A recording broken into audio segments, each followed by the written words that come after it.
Have you ever wondered how ignition switch marks what does it mean? Today I'm going to tell you what does this marks which are on ignition switch, what does it mean? That is what we're going to discuss right now.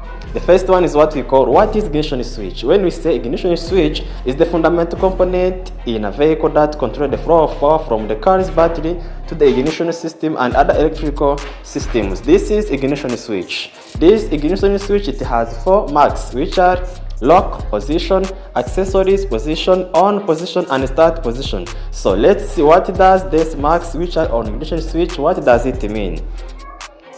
Let's start with an off or lock position. This is state where no power is supplied to the ignition system. Here the key can be inserted or removed.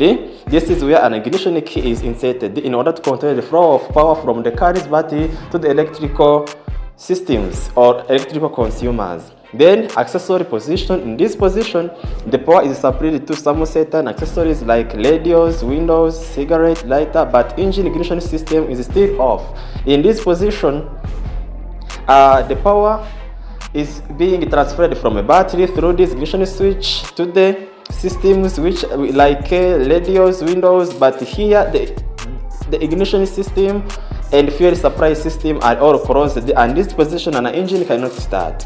Let's jump on that position which is called on run position. In this position, where power is supplied to ignition coil, spark plug, and other most electrical components like fuel pump, dashboard, and so on. In this position, when ignition key is inserted in this position, at this time a vehicle or a car is ready to be started.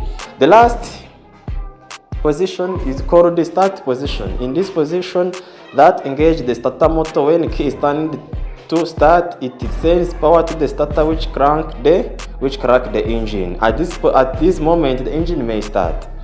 Then what to do if your ignition switch fail? Why ignition switch fail? Wear and tear. Over time, an electrical contact inside the switch can wear out from repeated use. Dirt and debris, dust and debris can get into switch and interfere with electrical connections. And what we call overheating. All of this can cause your ignition switch to fail. Overheating, electrical resistance in failing switch can cause it overheating. Fault wiring, problems with wiring connection to the ignition switch. So let's jump on the symptoms of bad ignition systems.